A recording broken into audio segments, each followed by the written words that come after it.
এ ছিল পুরাতন এক ভয়ানক জঙ্গল। সেই জঙ্গলে বসবাস করতেন এক ভয়ানক ডাইনি। সেই ভয়ানক ডাইনির খাবারের অভাব ছিল। সেখান থেকে ভয়ানক ডাইনিটি আকাশ পথ দিয়ে উড়াল দিতে শুরু করলেন।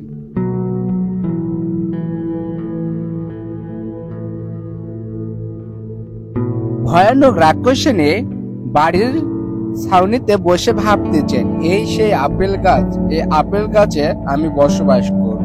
এই আপেল খেয়ে আমি জীবন যাপন করব। আর এই আপেল গাছে কেউ যদি আসে তাকে আমি আমার মায়াবী শক্তিতে ধ্বংস করে দিব। এই গাছটি শুধু আমার, আর এই গাছটিকে আমি খুব যত্ন করে বড় করব, আর এই গাছে কাউকে আমি আসতে দেব না। আরে সিঙ্গেল ছিলাম, ভালোই ছিলাম, কেন যে বিয়ে করলাম? এ বইয়ের জ্বালা আর সহ্য হচ্ছে না, এমকে ঘ্যানোর ঘ্যানোর আর সহ্য হচ্ছে না। কি যে করি এখন আমি?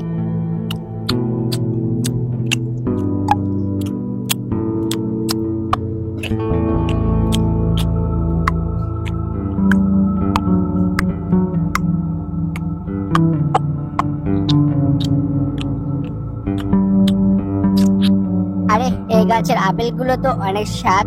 যাই হোক, পেট ভরে আগে খেয়ে নেই, তারপর কি হবে হবে। অনেকদিন ধরে এরকম আপেলের স্বাদ আমি পাই নাই। এই আপেল গুলো এত যে স্বাদ, পেটে ভরে যাচ্ছে রে।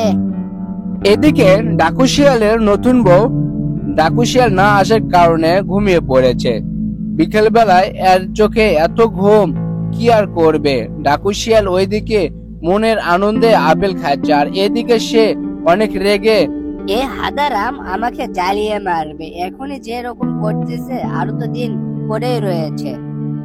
এদিকে ডাকু শিয়ালটি পেট ভরে ডাইনির আপেল গাছে আপেল চুরি করে খেয়ে সে এক পা দুপা করে বাড়ির দিকে রওনা দিলেন।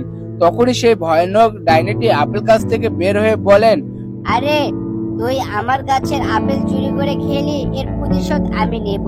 তুই যখন এর পরের বার আসবি, নেক্সট টাইমে তোরে আমি আমার মায়াবী শক্তিতে এই পৃথিবী থেকে তোকে আমি সরিয়ে দিব, তোর মাংসগুলি খেয়ে নেব। আমিও ভয়ানক রাক্ষসিনী, আমি যে কথা বলি সে কথা রাখি, তোরে আমি শেষ করে দেব। এই কথাটা তুই শুনতে পারবি না, কিন্তু আমার মনে মনে এটা থাকবে। যা, তোরে এবারের মতন ছেড়ে দিলাম। এই বনের সেই ভয়ানক সিংহটি অনেক চালাক। সে সেখানে সব সময় থাকতো, আর অনেক পশু পাখি তারে খাবার এনে দিত। সে গর্জন করে উঠতেছে খাবারের জন্য। এইদিকে রাতের বেলা চাষির মেয়ে, চাষির স্ত্রী সবাই মিলে আপেল গাছের নিচে আগুন পোহাচ্ছিলেন।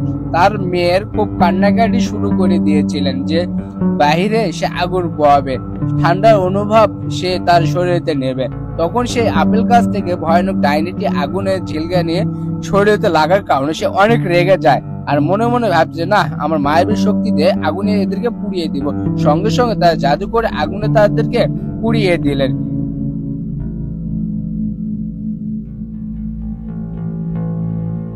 যাই দেখি দিন বেলায় আপেল গাছের আপেল আজ বেশি করে পাড়ে আনবো।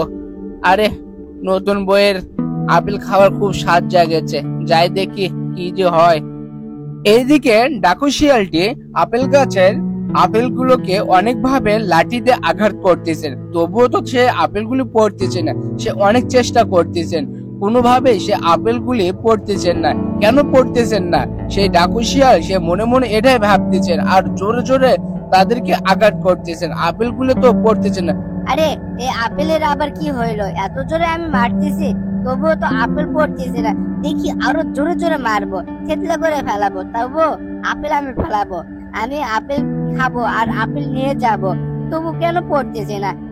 ভয়ানক রাক্ষসিনী গাছের ভিতর থেকে সেই মায়াবী শক্তি দিয়ে হঠাৎ করে সেই ডাকু শিয়ালের অজ্ঞান করে সেখানে রেখে দেন। হঠাৎ করে সেই গাছের ভিতরে ডাকু শিয়ালটি যাইতে শুরু করে দেন, এবং সেই গাছ থেকে ডাকু শিয়াল বদলে ডাইনিটি সেখানে চলে আসেন। এসে বলেন, আরে আমি হলাম আমার মায়াবী শক্তির রাজত্ব, আর আমার গাছের আপেল চুরি করে খেয়ে সে চলে যাবে আর পারবে না। আমি ভয়ানক রাক্ষসিনী, আর ভয়ানক রাক্ষসিনী যে কথা রাখে সে কথা কখনো ফেলায় না। আমি বলেছিলাম তোকে আমি শাস্তি দেব। বন্ধুরা, এই ভিডিওটা আমি এখানে শেষ করে দিলাম। যদি ভালো লাগে অবশ্যই সাবস্ক্রাইব করে বেল আইকনটি বাজিয়ে দেবে।